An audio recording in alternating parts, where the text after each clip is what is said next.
जय आप सभी भक्तों का रुचि वंदन चैनल पर हार्दिक स्वागत है। आज हम सुनेंगे श्री शनिदेव जी की पावन चमत्कारी कथा। मान्यता की है कि जो श्रद्धा और विश्वास से इस कथा को सुनता है उस पर शनिदेव की कृपा बनी रहती है और जीवन के कष्टों को सहने की शक्ति व अच्छे कर्मों का फल प्राप्त होता है। इसीलिए वीडियो को अंत तक अवश्य सुने और सच्चे मन से ओम शनि शनिचराय नमः का जाप करते रहें। आइए श्रद्धा के साथ श्री शनिदेव के पावन कथा प्रारंभ करते हैं। श्री गणेशाय नमः। ओम शनि शनिचराय नमः। श्री शनिदेव महाराज की जय। अब सुनते हैं श्री शनिदेव जी की पावन कथा। ध्यान रहे कि वीडियो में यह ना कहें कि जो नहीं सुनेगा तो शनिदेव नाराज हो जाएंगे, क्योंकि ऐसी बात धार्मिक ग्रंथों में प्रमाणित नहीं होती है। इसकी जगह आप ये कहें जो श्रद्धा और विश्वास से कथा सुनता है उस पर शनिदेव की कृपा बनी रहेगी और उस सत्कर्म करने की प्रेरणा मिलती है। ओम गणेशाय नमः। ओम शनि शनिचराय नमः। एक समय की बात है, एक नगर में धर्मपाल नाम का एक धनी व्यापारी रहता था। उसके पास अपार धन संपत्ति और बड़ा व्यापार और सुख सुविधाओं की कोई कमी नहीं थी। धीरे धीरे उसे अपने धन और वैभव का घमंड होने लगा। वह गरीबों की सहायता नहीं करता था, मजदूरों का उचित मेहमानताना नहीं देता था और दूसरों को अपमानित करने में ही अपनी शान समझता था। उसी नगर में एक ब्राह्मण रहता था जो प्रत्येक शनिवार श्रद्धा पूर्वक शनिदेव का व्रत करता और लोगों को अच्छे कर्म करने की शिक्षा देता था। एक दिन वह व्यापारी के घर भिक्षा मांगने पहुंचा। व्यापारी ने उनका अपमान करते हुए कहा, मेरी मेहनत की कमाई मैं किसी को क्यों दूं?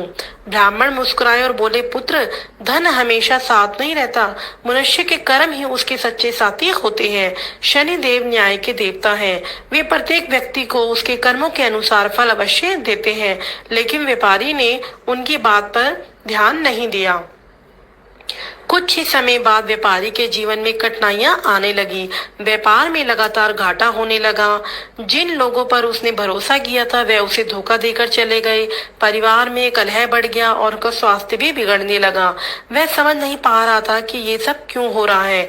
एक दिन वह निराश होकर नगर के बाहर बैठा था, तभी वहां वृद्ध ब्राह्मण फिर मिले। व्यापारी ने उनके चरण पकड़ लिए और कहा, मुझसे बहुत भूल हो गई है, कृपया मुझे कुछ ऐसा मार्ग बताइए। ब्राह्मण बोले, यदि सच्चे मन से पश्चाताप करोगे तो अपने व्यवहार में परिवर्तन लाओगे, गरीबों की सहायता करोगे और शनिवार के दिन श्रद्धा से शनिदेव की पूजा करोगे तो अवश्य कल्याण होगा। अगले शनिवार व्यापारी प्रातः स्नान करके शनिदेव के मंदिर गया और उसने सरसों के तेल का दीपक जलाया, काले तिल अर्पित किए, पीपल के वृक्ष की परिक्रमा की और श्रद्धा से ओम शनि शनिचराय नमः मंत्र का 108 बार जाप किया। उसने निर्धनों को भोजन कराया, काले वस्त्र और तिल का दान किया तथा जीवन भर किसी के साथ अन्याय न करने का संकल्प लिया। धीरे धीरे उसके जीवन में परिवर्तन आने लगा। उसका व्यापार फिर से बढ़ने लगा, परिवार में प्रेम और शांति लौट आई तथा समाज में उसका सम्मान पहले से अधिक हो गया। वह हर शनिवार शनिदेव की पूजा करता और लोगों की सेवा में आनंद महसूस करता था। एक रात शनिदेव ने उसे स्वप्न में दर्शन दिया और कहा, मैं किसी को बिना कारण कष्ट नहीं देता हूँ, मैं केवल मनुष्य को उसके कर्मों का ही फल देता हूँ।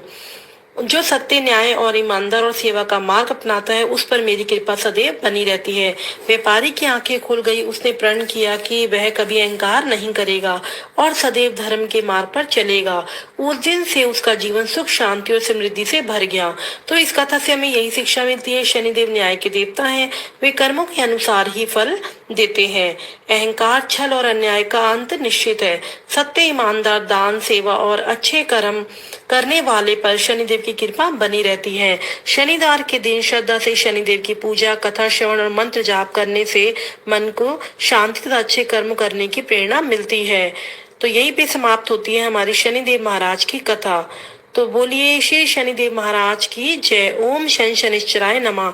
तो चलिए अब हम शुरू करते हैं शनिदेव जी की आरती। जय जय जय श्री शनिदेव भक्तन हितकारी, सूरज के पुत्र प्रभु छाया महतारी। जय जय जय श्री शनिदेव भक्तन हितकारी, सूरज के पुत्र प्रभु छाया महतारी। श्याम अंग वक्र दृष्टि चतुर्भुजधारी,